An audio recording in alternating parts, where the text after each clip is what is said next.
Hi, trumpet fans. I wanted to take a few moments today, kind of between lessons, so I'm a little rushed, but I want to do a short riff on support.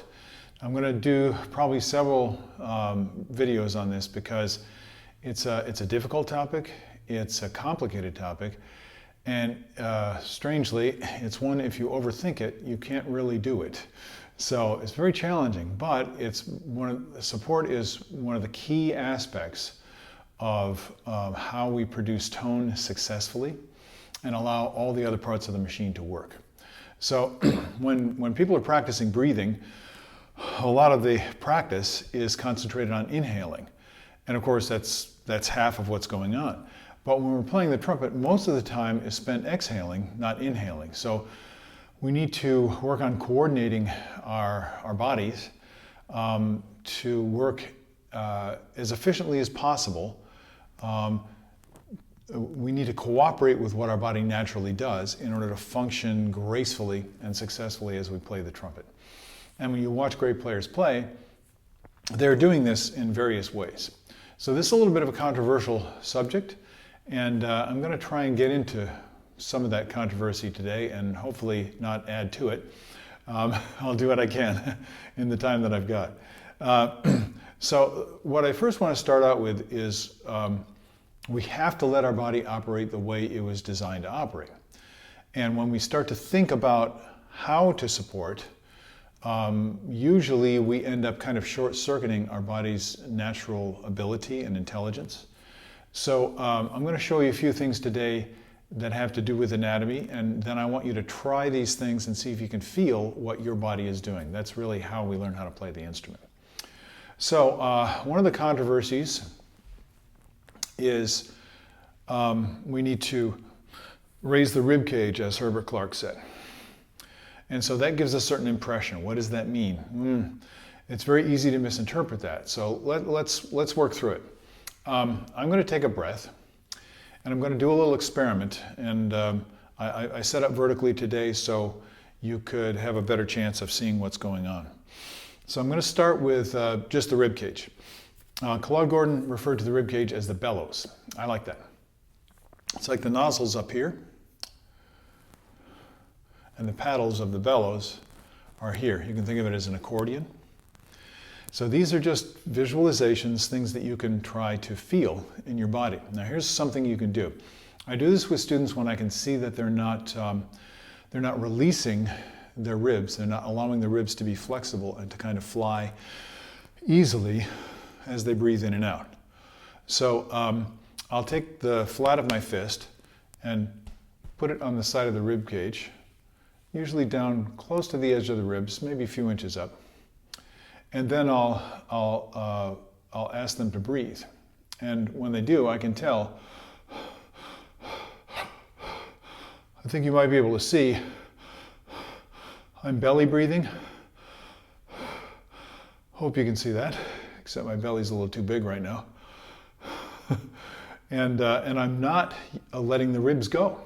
My ribs are static. And so I'm not using the bellows at all. And this is really important. So here's what I want you to try. Take your hands and take your fingers, kind of like this, kind of like you're pretending to be a seagull. And put them on the sides of your ribs. Put your fingers on the sides of your ribs. And just breathe comfortably, naturally. Like, enjoy the fact that you can breathe. I hope the air is clean where you are. Enjoy the fact that the air is clean. I like Iceland because the air is clean. But I digress. You see how my ribs are naturally swinging out? Now I want you to think of this, even though you have these points of contact where you can feel it, I hope, and see it in a mirror. Great idea. All that helps you to feel what your body is doing. But think of it as three-dimensional. So a great way to do that is if you can take a piece of elastic material of some kind. There are devices sold for this purpose if you want to purchase one. Or even take a belt and fasten it right below your pectoral muscles and then breathe, you'll feel when the ribs expand, they put pressure on the belt. If the material is elastic, then you're going to get some sensory feedback from the expansion.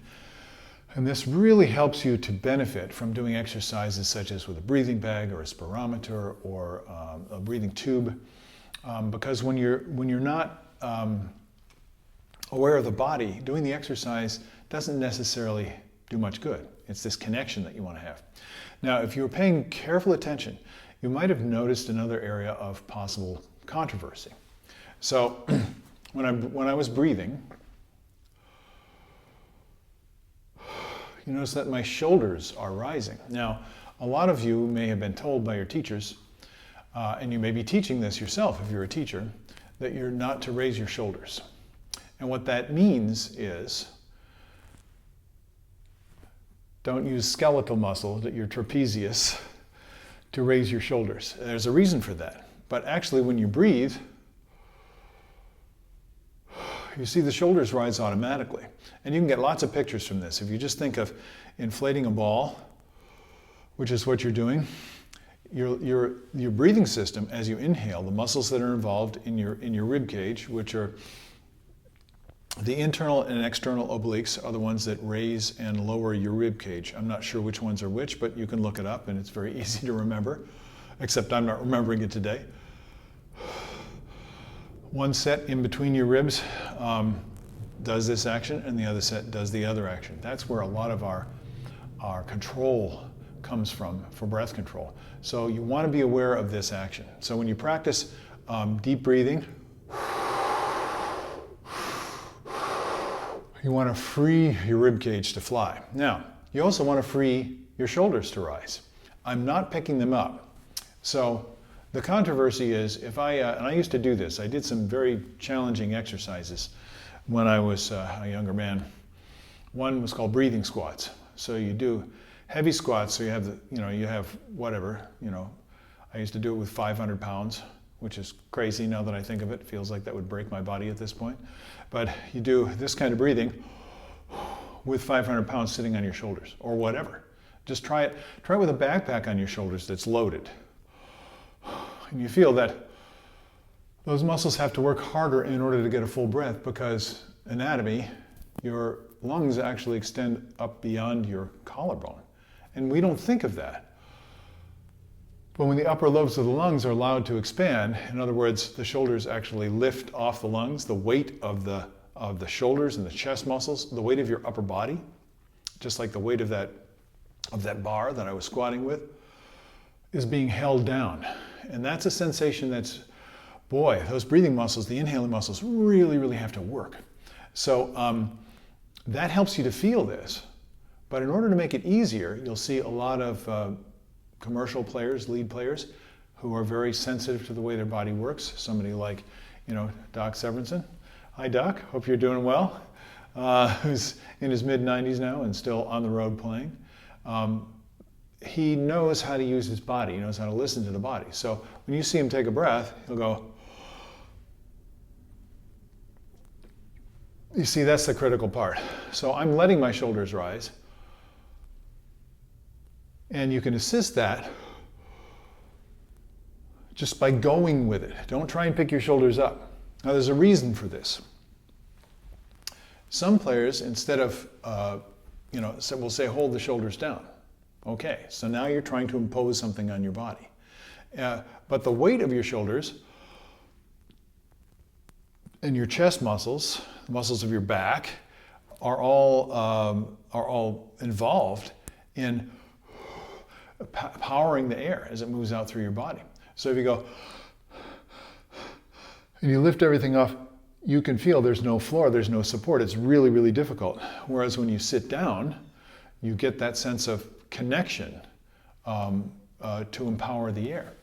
So this is where you'll see lead players who might do, anybody who has seen Maynard when he was playing, been to a concert, you'd see him pick up the horn. He does something like this, kind of shifting his weight back and forth.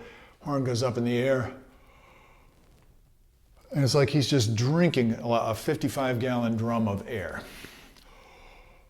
Then when he comes down,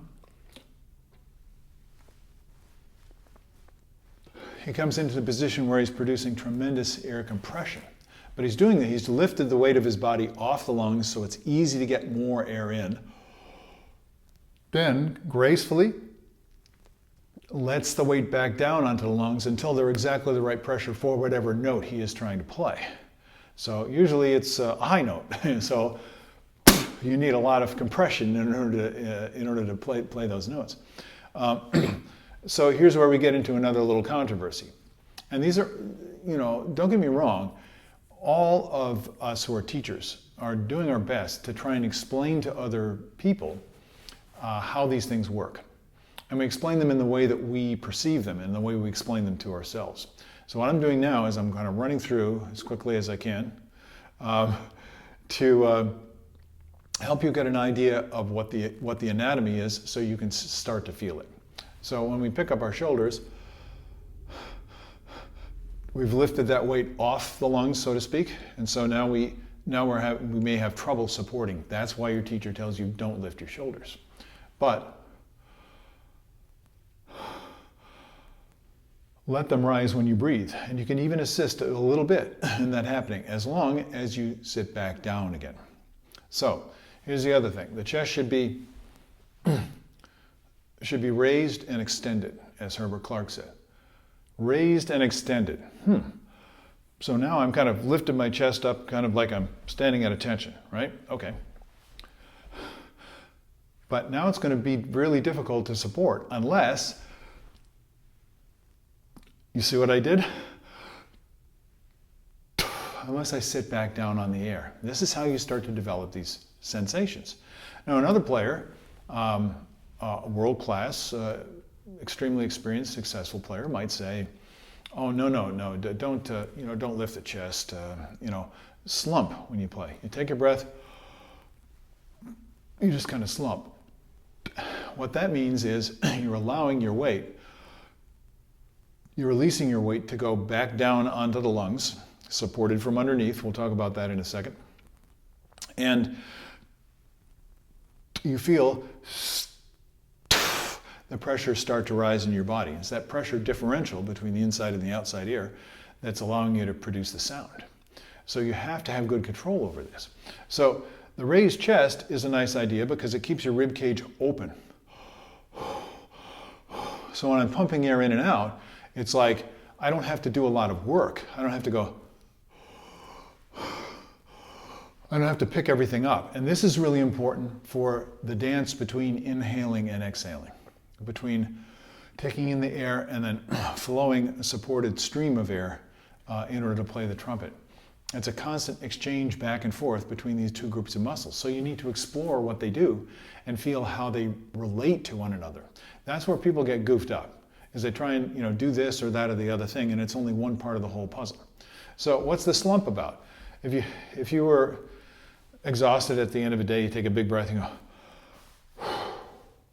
you just slump. So you let your shoulders go down. Now what we want to do is slump without sacrificing the posture that we've worked so hard to develop. Our alignment, our spinal alignment, the shoulders back and down, the chest open, relaxed, the rhomboids engaged but not tight, the weight of our arms hanging in the sockets but not loose, right, supported so that everything is in line. And now you're agreeing, you can feel gravity, you're cooperating. You're lined up so that you're not going to hurt yourself, basically. So if I slump and I lose that posture, now I got a problem. And many, many trumpet players play this way. When you pick up the trumpet, there's a natural tendency, you see my position, to get out of your position of alignment and to go into a more, what I call a pugilistic posture. So your shoulders, you're like this, right? So everything is loaded and locked and down like this, instead of open and vulnerable. So you don't want that when you're boxing, but that should be your posture. So get out of the fighter's stance and get back into this open stance. Now, to me, that's open chest. I'm not lifting because if I do, I'm going to arch my back and I'm going to lose my spinal alignment, okay? And if I slump, then I'm going to let my back curve the other way and I'm going to lose my spinal alignment. You see how my head is way too far forward right now? Hang your head down. And all these postures affect you emotionally as well. When you stand correctly, it's like your mind becomes more awake. And when you slump, you can easily go into a more sleepy kind of attitude. So all these things are really, really critical for you to become aware of by feel and by visual observation and by observing how they affect a change in your sound production. Your body will tell you whether it's right or wrong. What you're accustomed to, even if it's not functioning well physically, is going to seem right because it's familiar. So this is the big struggle. But once you find something that's a little bit different than what you're used to, but it's like, I think that tastes better. It's like, that's it. Then follow that, and now you want to do some repetitious breathing. Now you can do your breathing exercises because you're practicing the relationship between the inhaling and the exhaling muscles and the critical nature of your posture. Okay, so how does the slump work out? I'm going to slump, but not collapse my chest and let my shoulders come forward. And when I do that, then I'm in a situation where my sternum, my breastbone, I see this almost every day when working with students.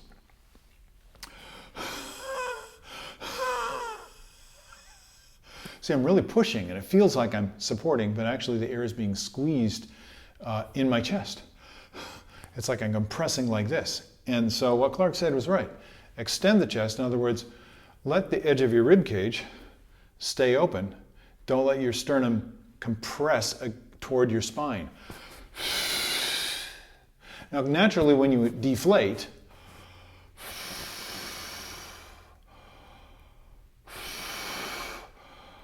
see how the chest naturally rises and falls when I do that? But if I do it like this, so I'm locking the air in my chest, that's one of the biggest problems that trumpet players have. So you just need to become aware of these things. Now, you see, I've given you a lot of things already. I'm gonna have to think, what else is important? Oh yeah, how can I slump without letting my shoulders come forward? So it's not really a slump after all. So you have to figure out a way to communicate this to yourself that makes sense. I've heard a lot of people say, sit on the air. So in other words, you just let your weight down.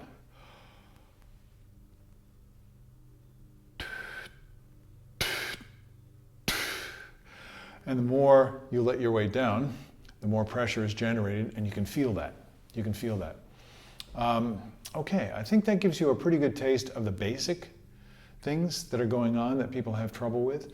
There are many more, and if I thought for a second, I'd go on talking for another half hour, but fortunately for both of us, I have a deadline today. I've got more students coming this afternoon, and I was teaching this morning, so I have to keep my brain alive.